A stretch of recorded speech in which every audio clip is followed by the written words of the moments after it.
Saudações a todas e todos. Meu nome é Gessner Las Casas Brito Filho e eu estou muito feliz de participar deste evento e poder dividir uma pequena parte de minhas pesquisas com vocês. O título de minha comunicação é Comer, Pecar e Punir, o manuscrito em inglês Alto Medieval Június 11 e a iconografia da Boca do Inferno. Esta apresentação trata-se de uma expansão de uma seção de minha tese de doutorado defendida junto à University of Leeds, no Reino Unido. O título é Relações entre o Mundo Terreno, Céu e Inferno no manuscrito Június 11. Este manuscrito foi produzido por volta do ano 1000 em Winchester, na Inglaterra da Alta Idade Média. O manuscrito contém paráfrases poéticas de alguns livros bíblicos canônicos e apócrifos escritos em inglês antigo ou Old English. Os poemas são Gênesis, Êxodos, Daniel e Cristo e Satã. No primeiro poema, Gênesis, há 48 iluminuras junto ao texto. Apesar de eu trabalhar o manuscrito como um todo, meu maior interesse concentrou-se nas iluminuras, muito pouco estudadas até hoje. Nesta apresentação, tratarei de um tema que está no capítulo sobre o inferno, que responde à seguinte pergunta: por que o artista escolheu a iconografia da Boca do Inferno para representar a penalidade aplicada a Lúcifer e aos anjos rebeldes neste manuscrito? Para tanto, além de entender as dinâmicas internas ao manuscrito, ou seja, a relação das iluminuras entre si e com os textos adjacentes, foi necessário dissecar as origens dessa iconografia. Não somente para fazer uma espécie de simples genealogia desta iconografia, mas para entender quais conteúdos simbólicos foram mobilizados neste registro visual. Neste processo de construção da iconografia do inferno, com a boca de uma fera sem corpo, há a junção de duas ideias de origem hebraica, entre outras possíveis origens. A primeira é o inferno como lugar da morte, como lugar embaixo da terra. O Sheol, a sepultura, oposto ao céu para onde vão aqueles que alcançarão a vida eterna. Outras fontes vêm das representações da morte e renascimento, como o ato de ser engolido por um animal marinho gigante, tal qual a baleia que engole Jonas.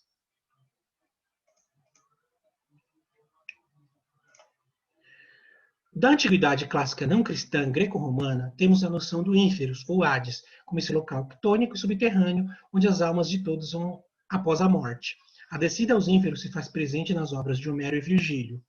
Quanto à ideia de ser engolido por um animal gigante regurgitado como representação da morte e renascimento, vemos isso no texto satírico-helenístico Tardo Antigo de Luciano de Samosata, A História Verdadeira. Começando a analisar as origens iconográficas da Boca do Inferno, vemos aqui nessa iluminura de um manuscrito da Eneida de Virgílio, do ano de 400, a representação de Enéas e Sibila na entrada do Hades. O Hades conta com uma caverna subterrânea como entrada, onde aparece o cão de 3 cabeças Cérbero de guarda. As imagens do inferno cristão se formaram da mistura de todas as influências e possivelmente de outras. Por isso, há uma tendência a colocar o inferno na parte inferior das imagens. Também advindo da ideia de queda, que vem dos termos latim cadáver, cadere, que significam aquele que cai, o ato de cair. Ao lado desta vem a questão da morte em seu componente de terror e do estranho familiar dos estudos de psicologia antropológica, do repulsivo e atraente, que é o apodrecer corporal, representado como ação sobre o corpo físico humano ser devorado pela natureza. Daí vem, por exemplo, a palavra grega sarcófago, que significa comedor de carne. Neste painel de marfim de origem carolíngia, há a primeira arte visual conhecida. O inferno é uma boca gigante que engole aos condenados por seus pecados em vida, nesta representação do juízo final, como se pode ver no canto inferior direito da imagem. Porém, como pode-se ver no detalhe, esta pré-boca do inferno é antropomórfica, não há presas nem fogo, nem as características animalescas que veremos mais tardiamente. Depois disso, outra pergunta que apareceu em minha pesquisa é porque justamente na Inglaterra alta medieval aconteceu a junção de todos esses elementos que formam a iconografia tradicional da Boca do Inferno. Há diversas respostas possíveis segundo diversos autores. Alguns autores apontam uma grande influência nórdica na criação da iconografia, através de supostos antecedentes de artes pictóricas, como esta cruz de Gosforth, construída no território de ocupação nórdica da Inglaterra alto-medieval. Esculpido em algumas faces dessa cruz, vemos o lobo Fenrir, aquele que devoraria tudo no Ragnarok, o apocalipse da mitologia nórdica. Além da influência nórdica, haveria outros fatores locais particulares da Inglaterra alto-medieval para a criação dessa iconografia, segundo os diferentes autores, que são, primeiro, as mudanças climáticas que causaram extremos de temperaturas quentes e frias durante este mesmo século X no norte da Europa. Em segundo, a ocorrência de conceitos do que é natureza intrínsecos à Inglaterra neste período. Uma delas é a noção da natureza como local de domínio do sofrimento, das feras, do outro, e por fim, a alteridade máxima ao ser humano, ou seja, a morte.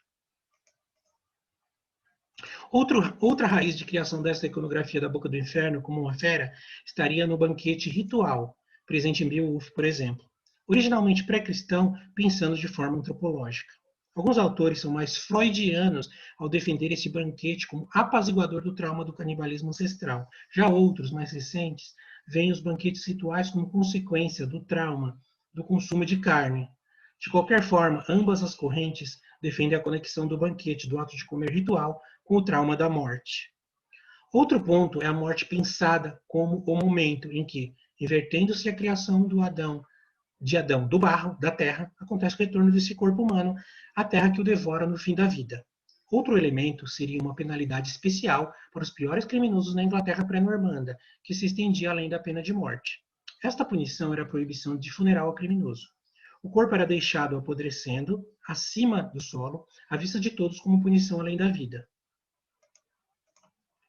Além disso, há uma recorrência de associação de lobos, leões e feras predadoras como opostos à cristandade, e paradoxalmente conectados aos povos pré-cristãos povoadores das Ilhas Britânicas, como vemos em diversos autores, tais como Gildas, Beda, St. Ethelwold, Elfrith e outros. Há também uma recorrência da conexão desta bestialidade ancestral com a figura feminina e o corpo feminino como origem do pecado, consequentemente, destas feras monstruosas.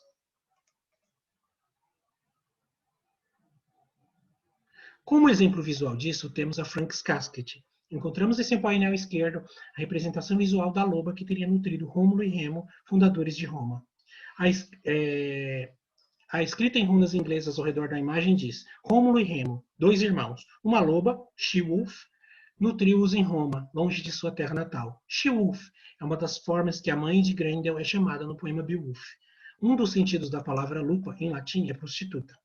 Aliás, muitos autores veem semelhança entre a descrição da caverna subterrânea onde Grendel e sua mãe vivem no poema Beowulf e o inferno em diversas fontes inglesas do período, como os poemas do Junius Eleven.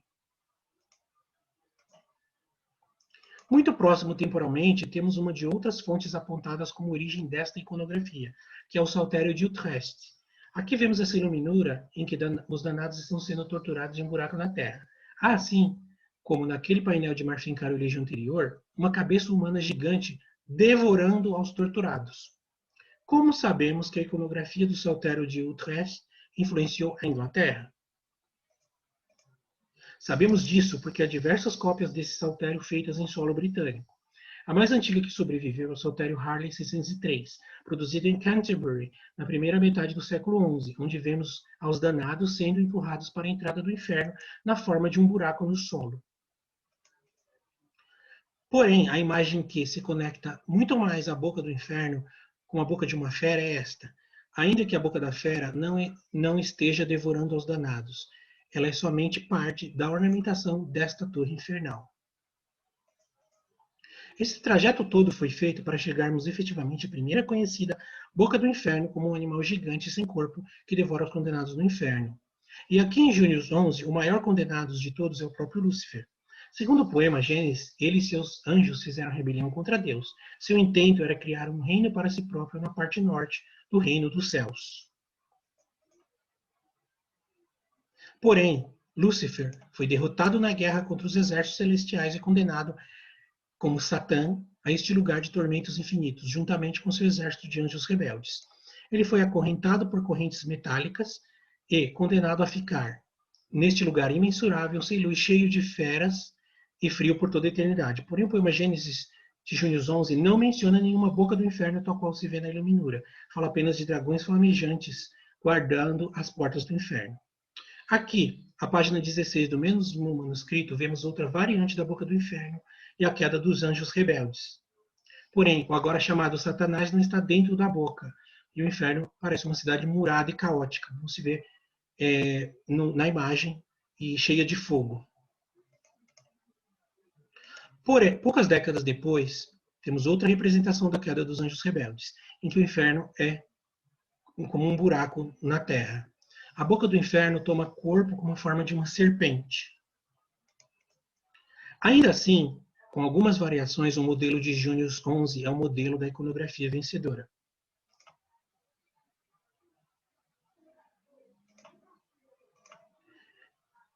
Há uma tendência de se aumentar essa boca do inferno, que algumas vezes é a entrada do próprio inferno. Aqui, neste manuscrito produzido na Inglaterra por volta de 1031, o inferno é este quarto subterrâneo trancado à chave, onde um gigante tortura os danados e joga-os na boca bestial sem corpo, no canto inferior à direita. Nesta outra iluminura inglesa, uma das várias manifestações da figura de Cristo pisa sobre Satanás, que está caindo sobre a boca do inferno. Ao lado temos o herege Arius e Judas, também no espaço infernal fora do círculo.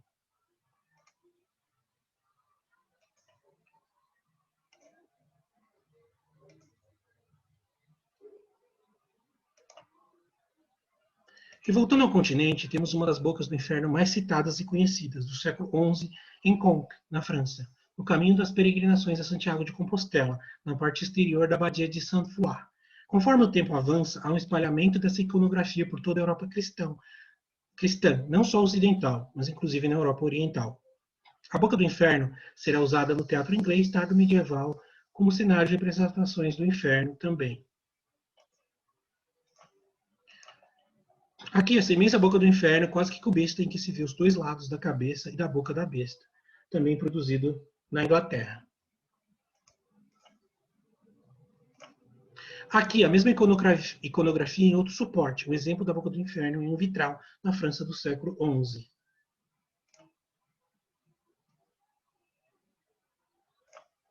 Neste outro manuscrito em inglês tardo medieval, o anjo fecha a porta do inferno com esta chave presa a uma espécie de coleira de um dragão. Há uma escadaria que conduz à boca do inferno. Na mandíbula superior, vê-se os danados agarrados aos dentes da boca do inferno. Em um dos manuscritos mais conhecidos da Idade Média, usado como ilustração até em capa de livros, vemos uma boca do inferno cheia de chamas devorando aos danados no inferno, no canto inferior esquerdo.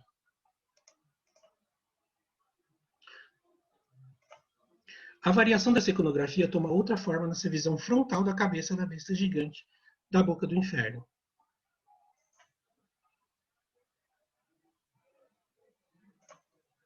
Nesta vemos Cristo descendo até a boca do inferno para salvar as almas de Adão, Abraão e outros personagens do Antigo Testamento, inspirado no episódio contado pelo Evangelho Apócrifo de Nicodemos.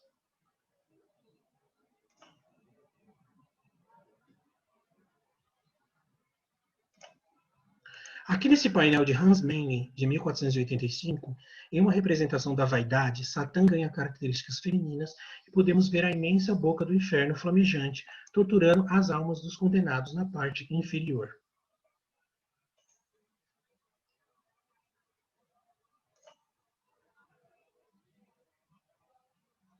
Neste afresco, apesar de não haver exatamente a boca do inferno tradicional, chama a atenção a gigantesca criatura demoníaca que devora os condenados de duas formas, pela boca e pela vagina, que é uma espécie de boca do inferno. Nesta pintura de El Greco, encomendada por Filipe II da Espanha, a imensa boca do inferno devora os danados no lado inferior direito, como oposição ao próprio Filipe II, que está ao lado esquerdo da imagem.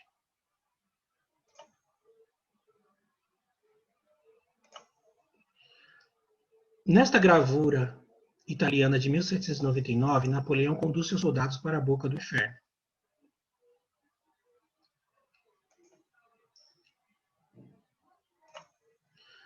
Além destas, esta daqui não é exatamente uma boca do inferno tal qual vimos até agora, mas mobiliza as mesmas reações em quem vê esta imensa boca de predador. O medo da morte, o medo de ser devorado por uma besta gigante, sem corpo, feita praticamente de mandíbulas. Outra boca do inferno pop, proveniente do desenho animado norte-americano clássico dos anos 80 do século passado, Caverna do Dragão, baseada nos role-playing games dos RPGs. Na Caverna do Dragão, esta boca do inferno em uma montanha-russa funciona como passagem dos heróis da história para outro mundo, um mundo medieval fantástico, tal qual se vê nos jogos Dungeons and Dragons. Aqui, um exemplo mais real, terrível e também muito controverso. Segundo a vítima, essa foto famosa que mostra um homem que saltou do alto de uma das torres gêmeas do World Trade Center em 2001 para se salvar das chamas após as quedas dos aviões, mobilizaria o mesmo terror que a iconografia da queda de Lúcifer sobre a boca do inferno inspira em junho 11. Segundo a vítima, esta arte da página 3 de junho 11 mobiliza esse mesmo horror, a morte presente, a foto do homem caído do World Trade Center, e por isso funciona como alerta contra o pior pecado possível, trair ao seu monarca.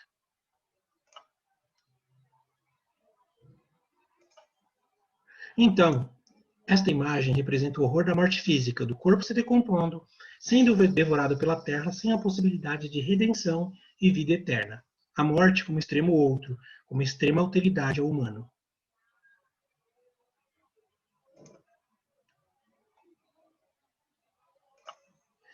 Aqui a bibliografia citada nesta apresentação. Quem tiver curiosidade pode pausar o vídeo e anotar, ou caso queira, posso mandar a lista por e-mail também, assim como responder quaisquer outras dúvidas.